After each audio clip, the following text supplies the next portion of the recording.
Hi, I'm LJ Tucker. Welcome back to 7,000 Volts, Living an Electrified Life. Today's topic that we're going to talk about is attitude. In fact, by the end of this podcast, I want to give you a 30-day challenge on how to redefine your attitude to become a better you. William James of Harvard University put it best this way. He said, "The greatest discovery of my generations is that people can alter their lives by altering their attitudes of mind." This is so true. And this is, William James was born in the 1800s. If you haven't heard of him, look him up. He's a science philosopher. It's the attitude of mind. It doesn't matter where you're at in life and where you're trying to go. If you have a winner's mentality of attitude, the attitude of a winner, then you can't help but win. You can look at the great sport figures that we have to look at, from Michael Jordan to Tom Brady to Barry Bonds to Babe Ruth. They all have the same thing in common. They have a winner's attitude. They have a winner's frame of mind. That's all they know. Regardless of their personal life and the things that goes on in their personal life, that's none of my business, and neither is it yours. On this podcast, as I talk about these things and I try to relate them to you so it can give you a different way of thinking about things, I would never try to change your life. I'm never trying to tell you what to do. That's your decision to do on your own. But understand the impact that attitude has in your life, for your life, and about your life. You are today. So with attitude, it takes us where we want it to be. Regardless if you want to go somewhere or not, with a poor attitude, then you're not going far.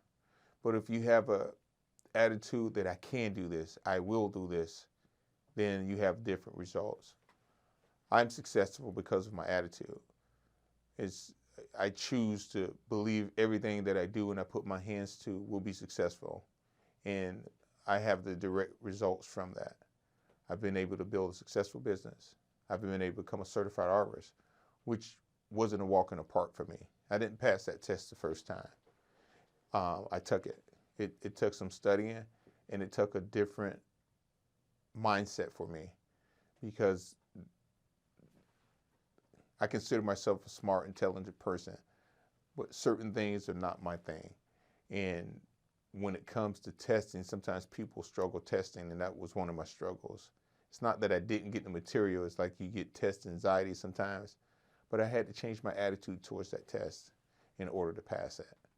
And when you change your attitude towards anything, it changes the results that you've been getting in the past. I challenge you to do this for 30 days.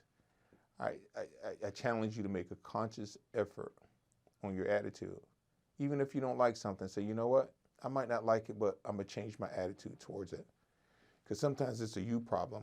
In traffic, people get mad at somebody that pulls out in front of them. Why?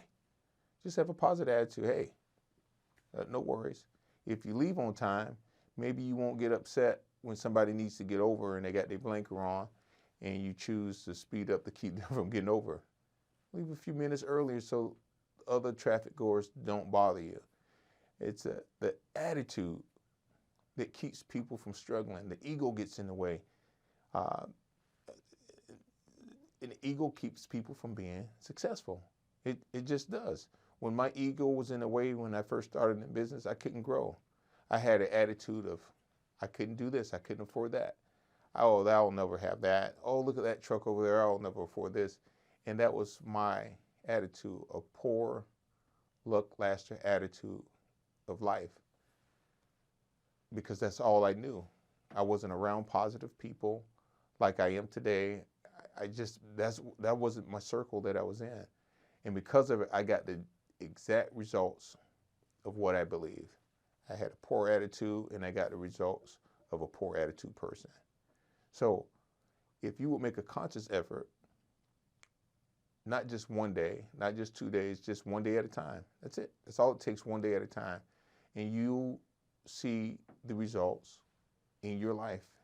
Psychologists say the most important thing to people is their identity.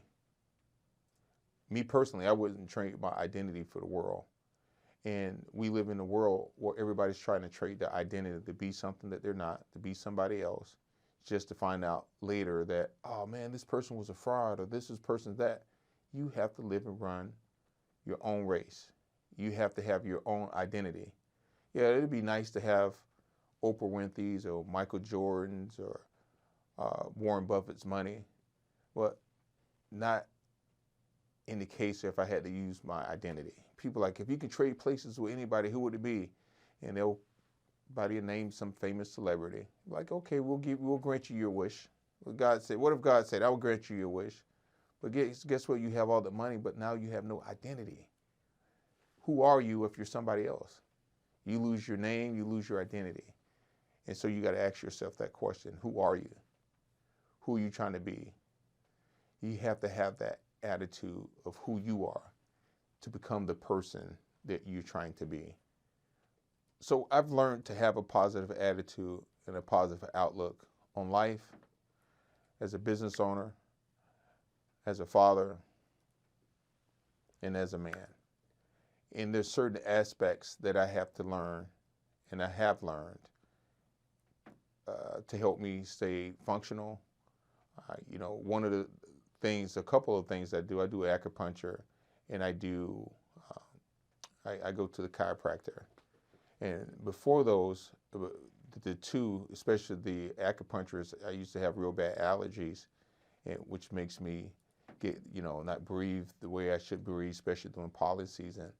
And so I would take all the Zerotex and all the allergy medicine they had. So I don't have to do that anymore. And because of that, I have an even better attitude than I already have, especially during pollen season. I have to walk around and say, oh, this pollen makes me sick and this and that. And I've learned to pay attention, believe it or not, to my boots. I probably go through maybe 12 pair of boots a year, if not more.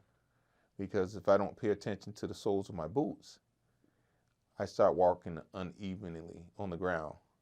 And when you wear a size 15 and weigh 250 plus pounds, that's a big deal.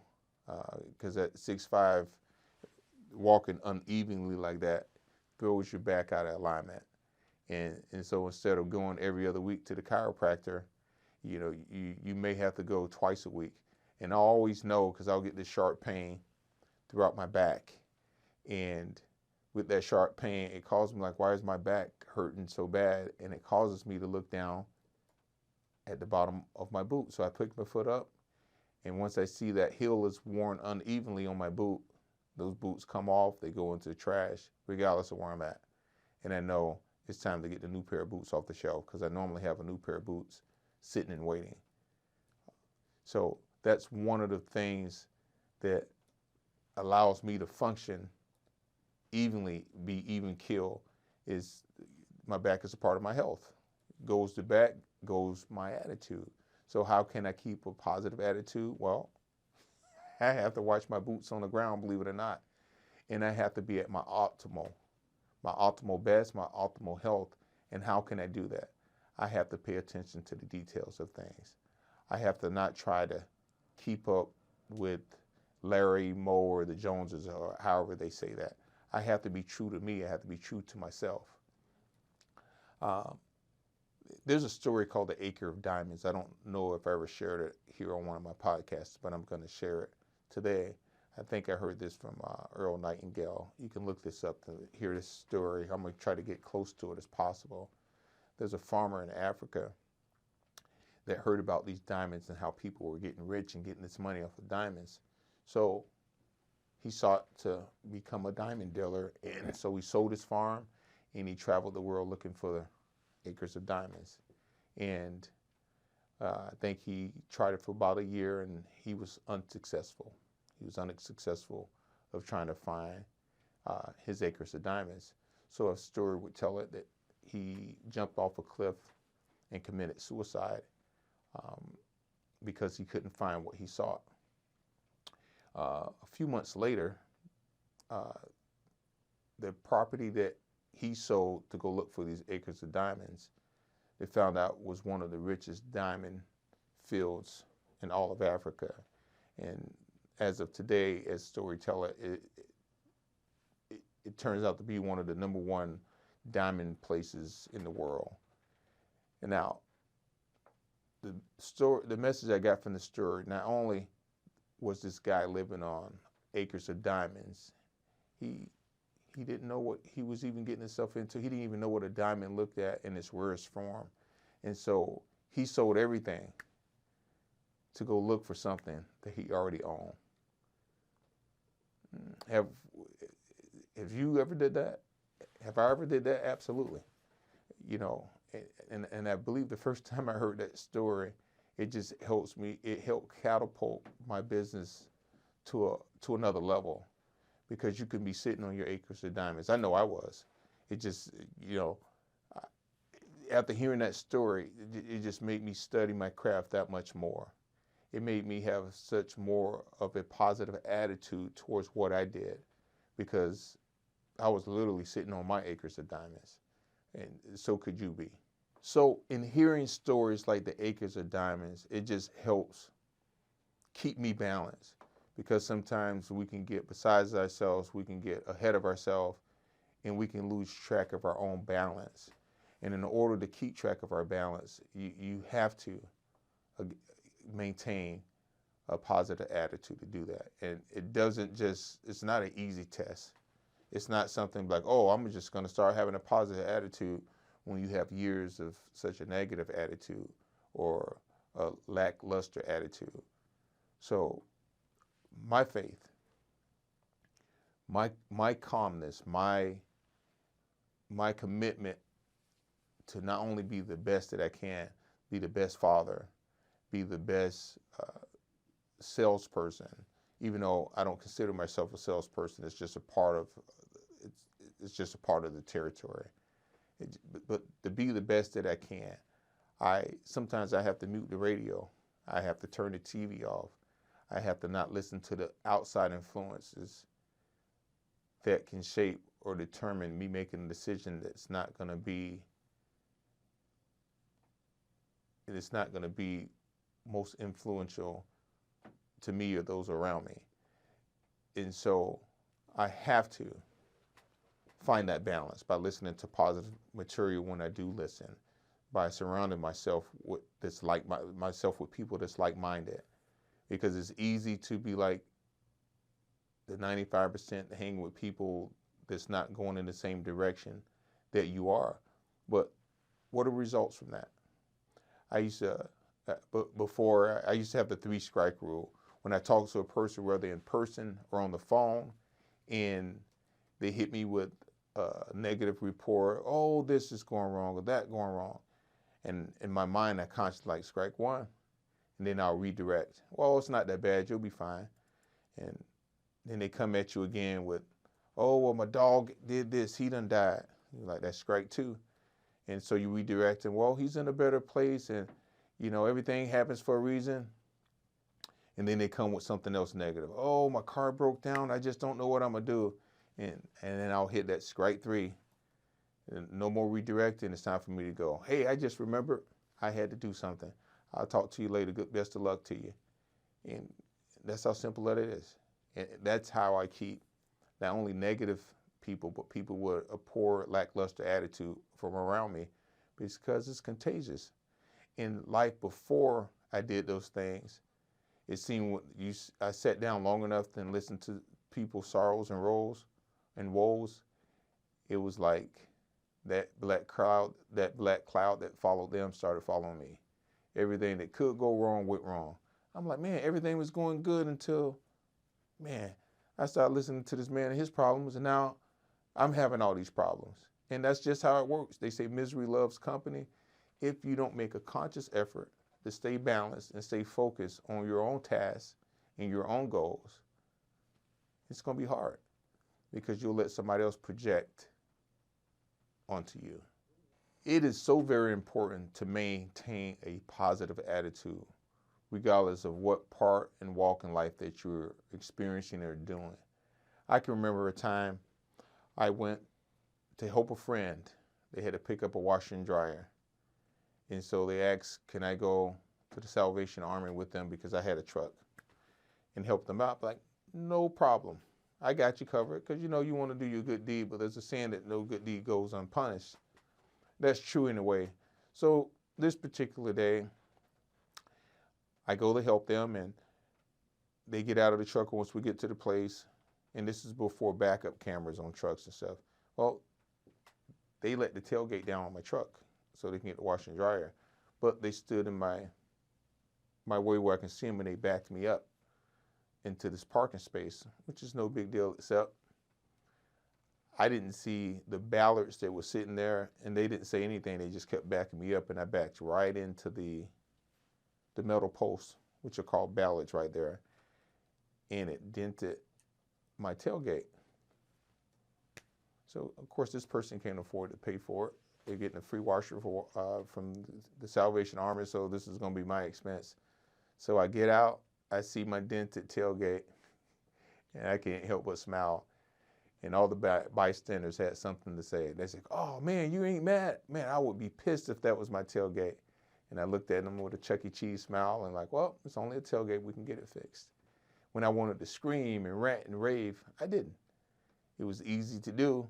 It would have been the easiest thing to do, but I didn't.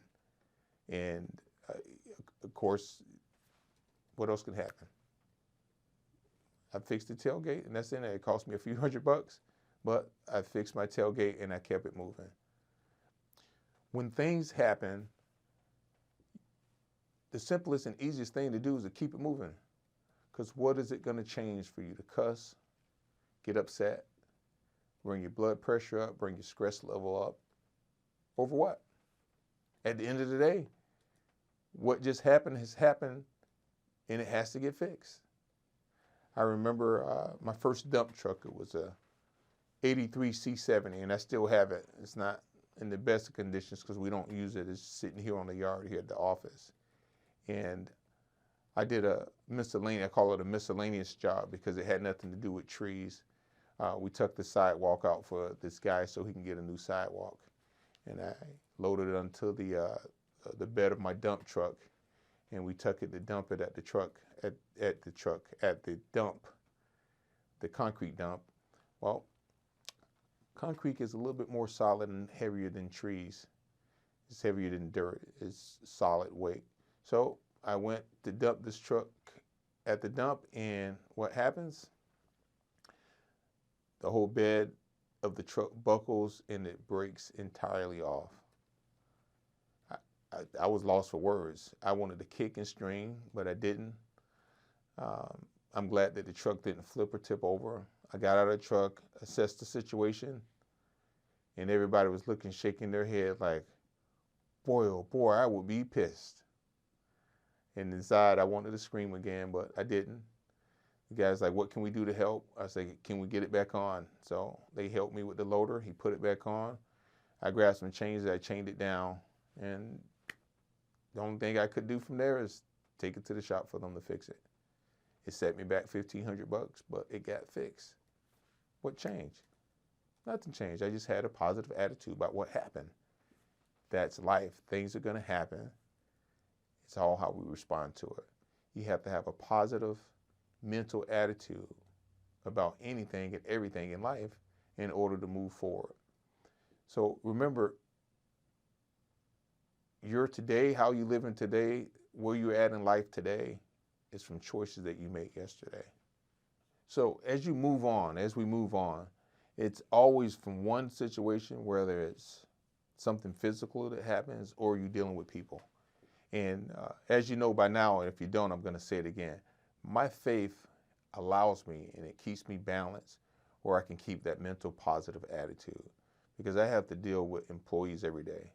And I'm grateful for my employees, the good, the bad, and the ugly, because you have to have a extra side of bacon on the side, so to speak, sometimes to give you the extra protein that you need to deal with some people.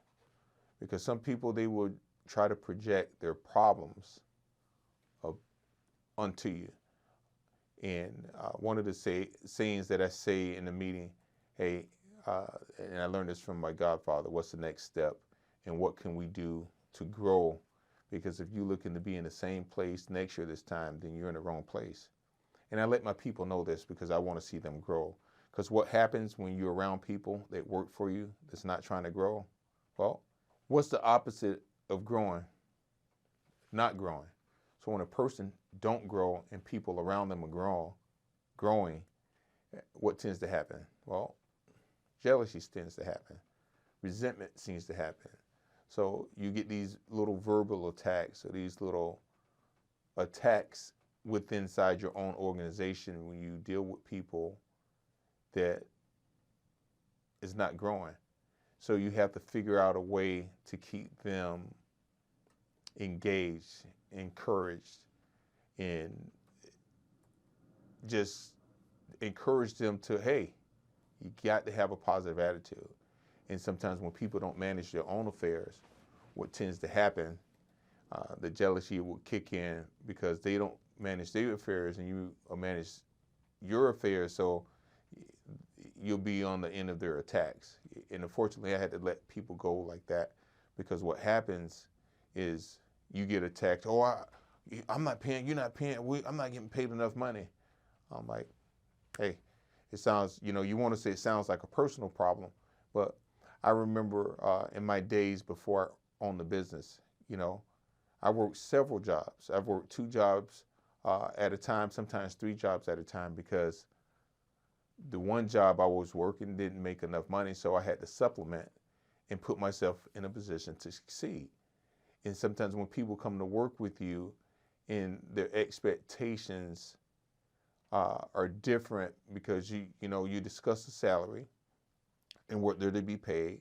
Sometimes people outlive their income and expect it to be a problem for you. And that's just not the case. And so what you have to do is continue to try to educate much as you possible. But quite frankly, when you get those kind of people, you got a business decision to make. You got to get rid of them. And there's no other 2 ways about it because you only can do so much. You can't provide a job for a person and tell them or try to stick your nose in their business and how they should maintain. If they can't do that on their own, then you got a business decision to make because it can be cancerous inside your workplace. I've dealt with that before. And so I have to keep my finger on the pulse when it comes to that.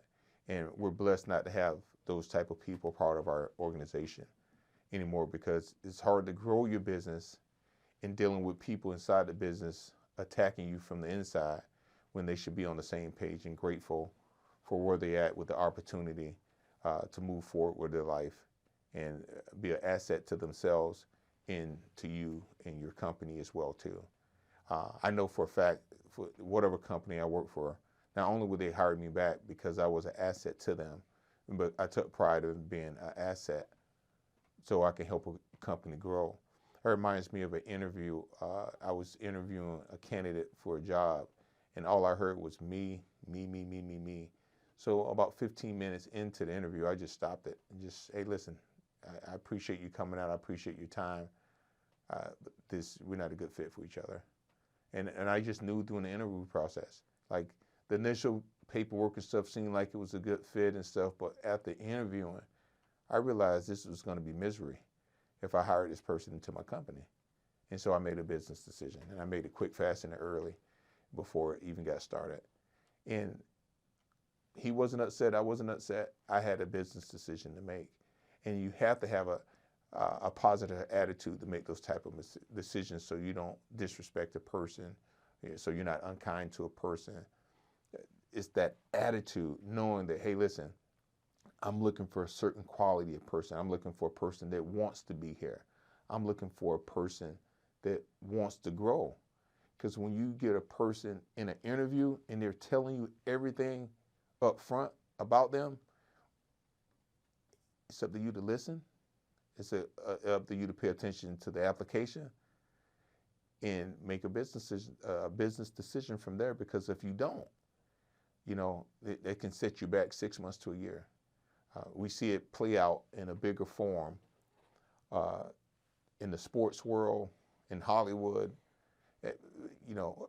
we look at things differently. I'm not your average guy when it comes to looking at sports, when it comes into Hollywood. Some people look at the glamour. They're looking at, oh, he's my favorite player, I'm on my team. I look at it from a business standpoint and a personal standpoint. I look at decisions that are made. I say, man, that move is probably going to set that franchise back more than a few years. And people say, what are you talking about? I was like, that was a bad fire or that was a bad hire. And sometimes people don't get it because they're looking as a fan and they never look from a business aspect.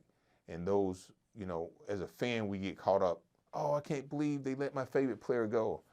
And from a business aspect, I'm looking like, man, that's the best decision they could. They got that cancer out of the locker room. They're going to do well now. And people, they'll ask me, like, man, how did you know that? Man, they'll see a certain situation play out. And they say, how did you know? I was like, hey, they made a good business decision. Having a positive mindset is like one of the most important things a person, an individual, a business owner, a potential business owner can have. If you don't have a positive mindset, it's hard to get where you want to be. It's hard to get where you're going. And it's like, what's the opposite of positive mindset? Well, it's a negative mindset. It's a no-brainer. It's a negative mindset. And so what is that positive mindset? How do you have a positive mindset? Well, it's simple. Let's take something simple as brushing your teeth. Some people brush their teeth after every meal, like recommended from the dentist. I'm just not one of those people. I do brush and floss about twice a day, though, in the morning and when I get up, and before I go to bed in the evening. And what's the results from that? You see it. You're looking at it. A beautiful smile, pearly whites. And I'm grateful and I'm blessed because I don't have false teeth. What's the opposite side of that if you don't brush at least once or twice a day? Well, yeah, I'm sure you done seen those people out in public at a young age, older age. Their teeth not so pretty and they're missing a few in the front. That's just a result from just doing the simplest things you can do is brush your teeth in the morning. That's what a positive mindset does. It alters, it changes, it transcends your life to a level that's unfathomable. I've tried it. I'm doing it every single day. From behind the walls of a cell block to behind the walls of my beautiful home. There's no different where you're at. And in fact, I was asked, when did I first become successful? When did I know I was successful? Well, I knew I was first successful when I was still incarcerated behind iron bars. It was because mentally something changed. I died. Like when I say I died mentally and my mind became free. My mind became freer when I was incarcerated than most people would be in a lifetime. And that's hard to explain. Just once you can free your mind, like things, just think about the physical aspect. When I was incarcerated, I had no bills. I had no obligations. At the time, I had no kids. Yeah, I was living off taxpayers' dollars, being locked up 3 square meals a day. I didn't have any rent, no car insurance, none of that. So the only stress at that time in life I had was trying to be free. And once I came to the place where I'm already at today, I freed myself mentally. And I've been free mentally since then. And so that's been quite a while ago. And so now I can sit here with great confidence to know that even with 5 children, a beautiful home, a successful business, and all the weight that comes with it, it doesn't bother me. And it doesn't bother me because I freed my mind. That mind is free. And stuff don't get to me. The weight of what the responsibilities I have, it's not a thing. Between my faith and my positive mindset, it's easy to overcome anything that I'm faced with. There's a point in time in life I couldn't do that. And that's when I had a different attitude. People with a poor attitude would live a poor life. As simple as that. It talks about that in Proverbs. It's an expression. If you free your mind, your behind will follow. And you don't get no truer than that. You become what you think about all day long. I know you heard me say that before, but it's that positive mindset. It's the attitude that, hey, I can be this, or I can be that. Or let's even keep it simpler. I just want to live a normal life without a whole lot of drama in it. Well, guess what? That's what you strive to be with a positive attitude. If you have a positive attitude, everything falls into place. Is it going to be perfect? Is it going to be simple? Absolutely not. For people that don't like brushing their teeth, that's a big deal. You have in the beginning, your children, you have to force them to brush their teeth, and they whine, they kick, they complain, they fall on the floor, and they throw tantrums about how they don't want to brush their teeth. But after they get into their routine, it's like clockwork. And you go to put a child to bed that's been trained to brush their teeth, especially my little David. But he's like, Dad, I didn't brush my teeth. And I look at him and say, well, what are you waiting for? And he'll run and go brush his teeth without being reminded.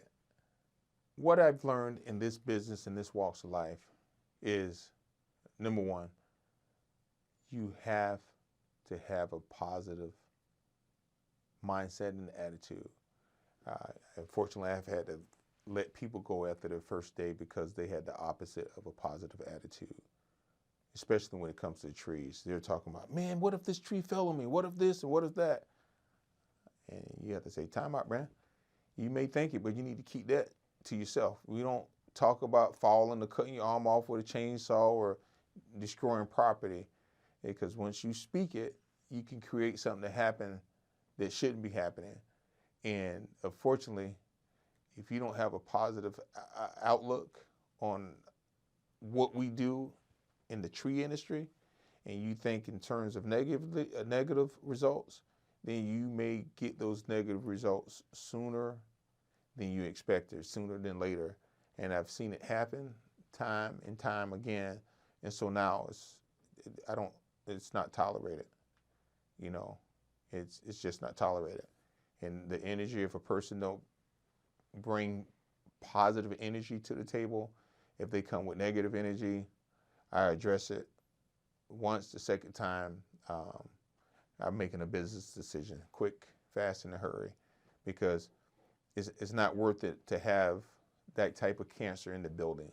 You have to deal with it, because don't many people get second chances in this industry. You don't. I'm fortunate to get a few second chances from some mistakes that I made early in business. I've learned from it. I move forward. For people who don't know anything about the tree business, it's very, very dangerous. So I'm going to say this, not that I need the advertisement to try to drum up tree business in my world, but if you hire somebody on your property, make sure they got the right credentials, because you can be inviting a nightmare into your home, to your property. And those are the dangers, those horror stories that I've heard about, people dropping trees on people's houses and stuff. Like, you don't want to be involved in that. And what does that come down to? It comes down to attitude. It comes down to attitude. How? Some people have an attitude where they're too expensive. I can't afford them. With that type of attitude, you're right. But if you had a different attitude that said, you know what? If I have to pay a little bit extra for a peace of mind, that's what I'll do. That's the attitude that you want, because you get what you're going to pay for. If you don't want a professional to come out, then hire yourself an amateur. But do it with a positive attitude. Don't complain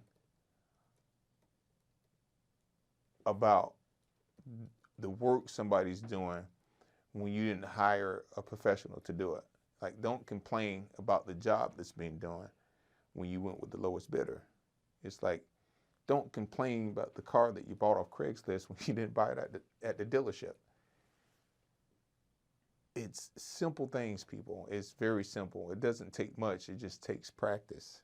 That's why I challenge you for the next 30 days to watch your thoughts, watch your attitude, watch your thoughts, they become your words. Watch your words, they become your feelings. Watch your feelings, they become your actions. Watch your actions, it controls your lifestyle. Watch your lifestyle, it controls your destiny. Thanks for watching and listening. Don't forget to like, comment, and subscribe. My book is coming out soon. Be on the lookout for more information. Go to ljtucker.com. Have a great day. Have a great evening. Create a great day for yourself.